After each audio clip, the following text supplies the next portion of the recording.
So, welcome to the Adult Chair podcast, Dr. Katie Deming.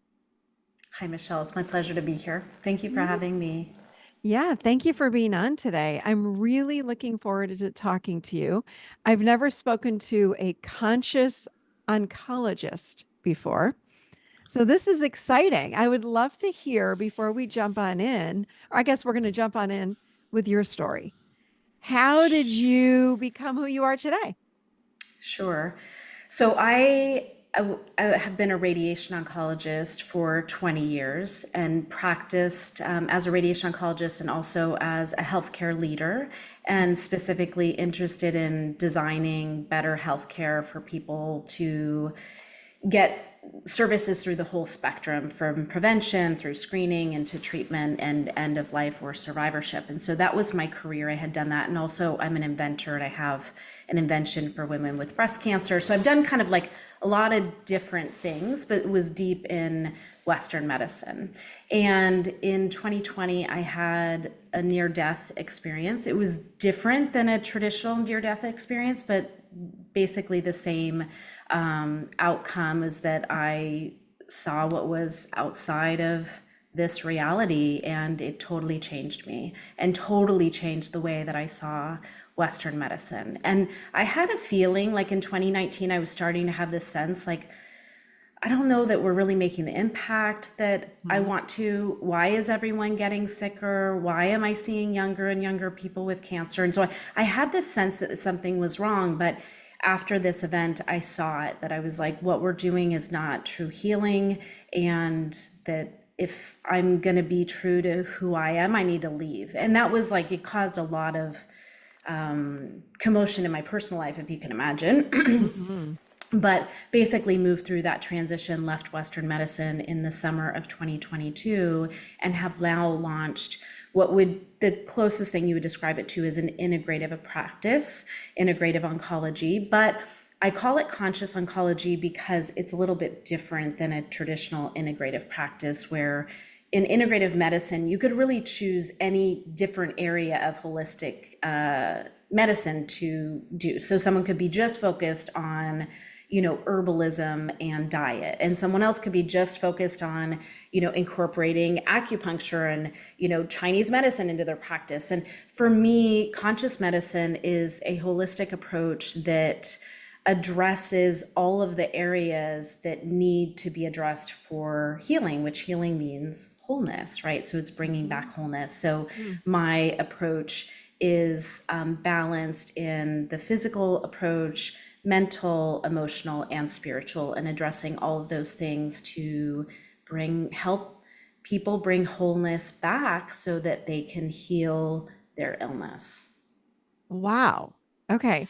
I did not know you had a near death experience that kind of gave you what I would call an awakening. Please correct me if it wasn't, but it sounds like your eyes were open before, but after your near death experience, you went, "Whoa, I need to do things in a whole new way," right? Absolutely. Can you share just a little bit about the near death experience? Sure. So, and I say a near death like experience on my website because most people don't even know the experience that happened to me happens, but basically it's called a shared death experience. Mm. And Mhm. it most commonly happens to healthcare professionals or emergency personnel who are at the scene where someone dies, and they have a metaphysical experience that is very similar to what people who have near death experiences report. So seeing the light, feeling the love, being outside of this veil of reality. And so that happened to me. And it was interesting because the one that happened to me, I was not actually physically at the scene. I was meditating, and a woman's voice came into my meditation. And she said, I can't let go, but it's not because of me, it's because of them. And I've cared for over 5,000 patients in my career, and a lot of my practice was palliative, so people who were going to die of their cancer. And I've spent a lot of time around death. And actually, I'm very comfortable. I actually love being around people as they transition. And so I knew instinctively that she was dying, and I knew that she was talking about her family or friends. Mm. And so I just, even though this had never happened to me before, I just started talking to her as if I was with her. And I told her, there's no rush, you'll know when the time is right, and I'll stay with you. And so then I just stayed with her in meditation. And the whole meditation was maybe 35 to 40 minutes. But at some point, I saw the woman's, like, who it was. And I had a friend, a colleague, whose best friend from childhood was dying of breast cancer. And I had been helping my colleague help her friend. So making sure that her wishes were honored, that she could stay home, that her pain was managed, and also coaching my friend through the loss of her best friend, who was only 30 years old, or she was in Oh, her early 30s. So this is not something most of us have experience with. So I was helping my colleague through that process, both for herself, but then also to support this woman whose name was Misty. And mm. during the meditation, I saw that it was Misty. And then at some point, I started to feel her pulling up and out of her body. And all I could sense was just there was like a separation that was happening. And then there were like almost like strings that started to pop, like pop, pop, pop. And all of a sudden, the sky above me opened up, and it was just the brightest light I'd ever seen. I've never seen a light this bright, and just love. And it just engulfed me. Mm. And she gasped and said, "Oh my gosh, I never had to worry. It's so beautiful." And Oh. then she was gone, Mhm. and I was just in this space. And I don't know how long I was there, because time is, when you're in this space, there's no time, sense of time. And so I was just there. And then eventually I came out, and I had no idea what had just happened. I hadn't done drugs. I wasn't drinking. I was like, I don't know. I literally had no context. I did not know if it was real. I didn't know if it was, I made it up in my head. I'd never had anything like that happen. And so I went to sleep. And the next morning when I woke up to a text from my colleague thanking me for helping her with Misty, and that Misty had died the night before. No way. Oh my gosh. Yeah, and so I couldn't even admit to her that this had happened, because I thought it was like going to be, so weird. Like I just didn't even know what to say. And so I said, "Well, I know this is like a weird question, but what time did she die?" And she was pronounced dead within like 5 minutes of the end of my meditation. And so I think that happened, or I Wow. know that that happened to give Yeah. me confirmation that this wasn't a real event. And that really did happen, because I think it would be easy to dismiss it. It's like maybe I was imagining things. Mhm. So anyway, but that was, a big life-shifting event. Just like people who have near-death experiences, Mhm. it really shifted my perspective on many things. Mhm. Mhm. So did you come back with because I know people that have near death experiences come back oftentimes with so many new awarenesses, and they're given even spiritual gifts and healing and things like that. Did you experience anything like that as well? Yeah, it really, so the best, now I've done lots of studying to try to understand what had happened, but reading David Hawkins' work, Oh, Power versus Force, was really helpful for me, because he talks about near-death experiences and how people of near-death experiences are like bathed in very high frequencies, and those frequencies tune them, mhm. right? And if you think about the reality that we live in, it's like pretty low frequency, right? Like we're Yeah. bombarded with all of these things that kind of keep us numb and kind of inflamed and low frequency. And so I that's what I interpret happened, is that I was just bathed by these high frequencies, and it's almost like I was tuned. It's like we're antennas, and suddenly I was tuned to higher level information. And so I don't know how it happens or why, but when I hear something that's true, it's almost like it resonates now. And so Mhm.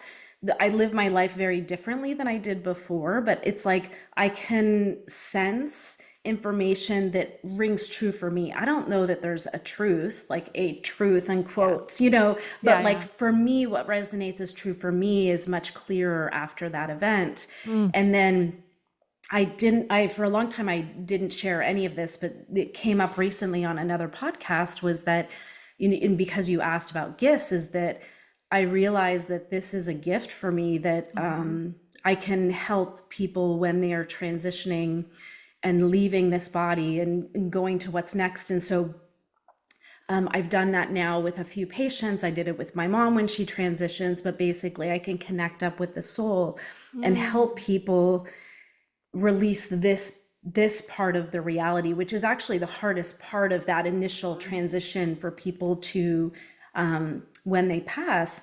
And so that is something that I can do. And I basically can take them up to, it's different for every person, but there's like a light or a tunnel, and I can help them make that transition and feel safe and kind of comforted through that. And then they walk through the tunnel by themselves. I don't go past that, but Mm. that is a gift that has opened for me since Wow. that experience.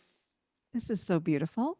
I love this. I didn't even know. I'm so happy to hear all this. Thank you for sharing all of that with all of us. I really appreciate that. So one of my questions, my next question was, so how has your practice changed? So you just shared part of it. So you don't do that with every client or with every patient then that you No, and walk actually, with it. that's not even part of my practice right now. I just told someone for the first time that I can do that because it's weird. Like these things are like, how do you even come out and start talking about that? So, most of the people who work with me probably have no idea. Maybe they'll know after this, but they have no idea that I can do that. But my practice is, I do multiple things. I support people through different periods of the journey of healing cancer. My goal would be to get ahead and help people, teach them how to prevent it, which I Mhm. love the things that you're teaching with the physical healing and Mhm. well-being, but all of the pieces to kind of so that we don't get sick. Like Mhm. 1 in 3 women will get cancer in their lifetime and 1 in 2 men. That's Wow. not good. That just to me, that's terrifying for me. So some of my practice is teaching people how to prevent cancer, but others it's really walking them through, making decisions about care, because oftentimes with Western medicine, people feel like just they're pushed into doing these treatments really fast. It's like you have cancer and you got to do this. And so I help people slow things down, help them make the best decisions for the body with real information and data, and not basing their decisions on fear, so that when they decide to do something, they're really clear about that and know what the benefits and the risks, and doing treatments that are aligned with their values. But then I also help people through conventional treatment. And then I also help people who are not doing any conventional treatment and want to heal naturally. So because of my background, I really span the whole spectrum of, traditional cancer care, helping people through that process to, healing naturally and activating that, potential in us. And the reason why it's called conscious oncology is because all healing is spiritual, Mhm. and that it all ties to higher levels of consciousness. And if you get our bodies, like the inputs to our bodies, correct physically, emotionally, mentally, and spiritually, you can connect, line everything up, and that's when divine healing happens. You're speaking my love language. I can't even take it. I'm like, I'm so happy to have you on the show today. I didn't know all of this. I knew a lot of what you did. This was not on my one sheeter right here. So thank you for sharing this with us. Thank you. Um, I love that you just said all healing is spiritual. All, I want everyone to hear this again. All healing is spiritual. Expand on that. It's not just physical. And I love that it's not just about going and getting chemo. There is a consciousness that can be invited into this whole process that I love that you're doing with people. And the word that I've been using, this is the word of the last few months because I was on sabbatical for 3 months. And people are asking me where I was. I said I was taking a sabbatical to really get in touch with my soul and do some true deep soul alignment. I felt very deeply called to do that. What I hear you saying is you help people walk through cancer using soul alignment or aligning with their soul, what feels right for them, because might not be right it might not feel right what their doctor is saying, so, or what so and so is saying for them to do. So is this what you pretty much you're talking about? This is how you guide people, it sounds like, right? Yeah. Yeah. And I think that I love that you took a 3 month sabbatical to Thank get you. in touch with your soul. That's Mhm. beautiful.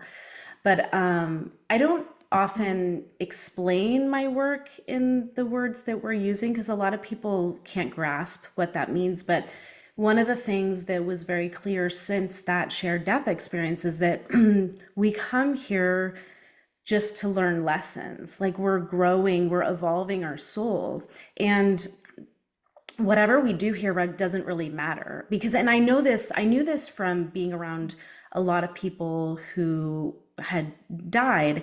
I came into medicine actually through volunteering for hospice. Mm. And I initially volunteered hospice because I wanted to cross medicine off my list. And I thought the one thing that I wouldn't like about being a doctor would be that people died. And so I volunteer hospice, like going to cross medicine off my list. And obviously, this did not turn out the way that I expected. But basically, what I found by being around people who were close to that door of death is Mhm. that they started to see what this life was really about. And all of them would tell me, like, I wish I hadn't listened to what everyone else wanted me to do. I wish I had just been true to myself. Like, none of the things that we do matter. We just are here to be ourselves. And this, I like heard this over and over and over again.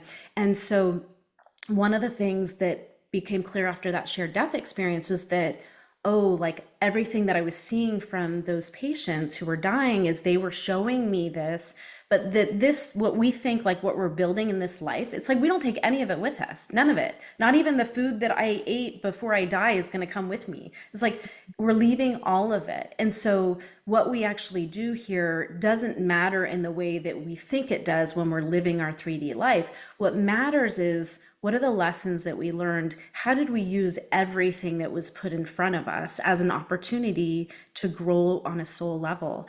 And I think this is one of the reasons why I love being around people who have cancer, is because, you know, the quote by Rumi is like the crack is where the light enters me. Mhm. And Mm. cancer is a crack, right? So any crisis is a crack in the facade that allows the light to start to come in. And it's a question of whether you take that, and use that opportunity or not. And the word crisis in Chinese is symbolized by two symbols.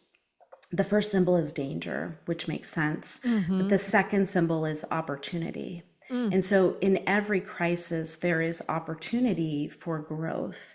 And Mm. this is what I now in my practice is helping people see the opportunity in their diagnosis, and that your soul is talking to you. It's showing you something. And, at first it starts like a, soft whisper, right? It's like, are you paying attention? Are you paying attention? No, right? And it's like, and by the time you have cancer, it's like they're, hitting you over the head, Right. with a bowling ball. And it's like, oh, okay, well, now maybe we're going to listen. And so this is the way that I see the life that we're living. And so cancer is an opportunity for that. And then the amazing thing that I've come to realize through, studying after having this experience is that actually healing comes from that place of realizing that you're just a soul here having a human experience. And that when you see that there's nothing that needs to be healed. You are already healed. You just need to, or not need, you don't need to do anything, but you can connect with that divineness at any point. And so, the things that I do with clients is like I work with them on diet, I work with them on grounding, sunlight, all the things to like the way we were designed to get inputs, and then the emotional work, mental and spiritual, but all of it is towards this goal of cleaning them out of the toxins Mm. that Mhm. we've been Mhm. exposed to, whether that's emotional toxins, physical toxins, mental toxins, clearing all of that out and then teaching them how to nourish their body with what it needs. And that's Mm. different for everyone, right? So it's very individualized. And I don't always explain what I'm doing because they just want me to help them, right? So I'm like, okay, well, let's address your diet. But all of these little pieces are geared towards aligning them so Mhm. that then they can have access to their divine right, which is healing on all Mm. levels. Have you found that since starting your new practice compared to the old, How are people healing compared to what you were offering before versus now? Sure. Is it Well, different? yeah, so my practice is new. So I started in October of 2023, and we're now at the end of April. And so I haven't had a lot of, like, before I had thousands of patients, and I, seen their follow-up and all that and stuff. And so what's been interesting for me is that a lot of the people that I've seen have already had, treatment, Mhm. surgery, chemo, whatever. And so it's hard to assess, like, what are the results that I'm getting from the treatment that I'm doing with them, because they're doing all these other things. But Mhm. the one client that I've worked with who did not have everything removed, she had breast cancer that had spread to her brain. And she came to me when her cancer came to her brain. And she had a treatment called radiosurgery. And radiosurgery is like very focused radiation to the brain. And when you see the results of that on an MRI, what you'll see is the tumor is actually a little bit bigger after you've received radiosurgery, but maybe it's a little bit less bright. And Mhm. then even years down the road, you'll still see like the physical remnants of the tumor, although it's less active on the scan. So that's Mhm. what I was used to seeing. And so she worked with me, and the work that we did was, like, we did a prolonged water fast. We did a lot of emotional healing work that needed to be done. And she had a scan, an MRI done, I think it was 4 months after her, no, 3 months after her treatment. And the results were unlike anything I'd ever seen. The tumor was absolutely completely gone. There was no remnants of scarring. There was normally we see necrosis, which is dead tissue around the irradiated area. She had none of that. It was just basically like a cavity that was completely empty. And when I saw that, I was like, okay. I'm like, thank you. It's like another thing of like that text that I got the Validation. morning after Misty. It's like, okay, this is something, this is like different than what we do in Western medicine. And so Mhm. that was exciting. And that just happened a couple weeks ago. Wow. That's so exciting. I'm thinking back, I worked with, when I used to see clients one-on-one, I had one of my clients that had come in and she said to me, my mother had breast cancer, my sister had breast cancer, and now I've got it. I want to schedule with you every week and we need to figure out why I have it because it's not just hereditary, right? Would you agree? It's not, well, it's not hereditary. So It's for breast not. cancer, Yeah. 90 to 95% of it is not hereditary. Only 5 to 10% is related to a mutation So what would you say the cause of it is or instead? modern lifestyle. Hmm. Yep. And break that down. Modern lifestyle like. So so we are living a lifestyle that is disconnected from the natural environment that we live in, right? So we are not designed to be living in homes, not, connecting with the sun, not Mhm. connecting with the earth. The water that we drink is Mhm. contaminated. It's not alive like the water that we would have drank from springs, or Mhm. natural running water. The food that we eat, has been contaminated, the Yeah. glyphosate in the soil, the highly processed foods, the way that we're eating, we're not, we evolved to eat the food that we could hunt and gather, but we now have such a plethora of food that you have to really be intentional about what you're eating. So the food that we're eating, but then also emotional toxins. So modern industrialized life with the media and the things that are fed to us are toxic. Like these are Mhm. just like physical toxins, the Mhm. news. The Mhm. first thing I tell my clients is don't watch the news, Mhm. turn off all of this information that is coming at you. Yeah. Also, from a thought perspective, the things that we've been conditioned to believe. And I think this is actually worse for highly educated people than less educated people because we're indoctrinated into systems of thought that are just not correct. It's like Mark Twain, I think there was a quote that said, it's not what you don't know that will get you in trouble, it's what you know for sure that's just not so. And I think that I know that in medicine, like what I thought was true and I thought I was an expert in, now I realize it's just not correct. So anyway, all of these pieces. And then also we are conditioned into lives that are not authentic to who we really are. We take on the beliefs and the aspirations of our society, our parents, our teachers, and we start to become people that we're not. And that's actually part of the work that I do with people, is starting to unlayer the conditioning so that they can remember who they are. Oh, Who are you? Who did you mhm. come here to be? And, that's actually a process because we're all trained out of that, Yeah. Yes. This is what I love working with people on, is it's uncovering their false self. We do. right? We become who others want us to be. And that, to try to get love, to try to get acceptance, try to get to feel like we belong, but we've abandoned our true selves. We've got to align back with that part of who we are.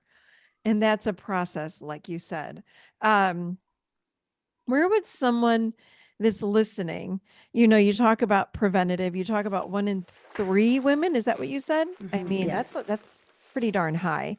And again, for God's sake, our food is so different than it was X number of years ago, 20, 30, 40, 50, 100 years ago. Everything is different. We have microwaves, we have cell phones, we have computers with bouncing out the internet wave. I mean, there's so much that's going on in our air that we don't even know. So, where does someone even begin? And I'm wondering, is if someone has cancer versus someone does not, is the protocol the same if we're just starting to clean up and improve our environment, our diet, all the things? Yeah, and I love that you said that. It's the same. This is what also Yeah. I think a lie that has been told to us is that there are all these different diseases, but it's all the same. Hmm. Diabetes, Yeah. cancer, neurodegenerative disease, obesity, all of these things are contributing to our illness as a Hmm. society. And so getting back to true health is really similar for all those things. And maybe you have to adjust some different things because some people have a toxic burden of, something that's different than another person. But I would say in general, the things are the same. And I think you interviewed Clint Ober. Yeah. Oh, So yes. Yeah. that's one Oh, example of something that so great. everybody should be doing. Everyone should be sleeping on a grounding mat. Like that's just an Yeah. example, Yeah. unless you're putting your feet and you're working, you're out like with your feet in the soil every day, but we're all ungrounded. So the Yeah. things that we do they can be pretty simple. And also Mhm. what I like about the idea of something like grounding or, sunlight, these things are, we don't have to fight the world and be like, oh no, they're putting cell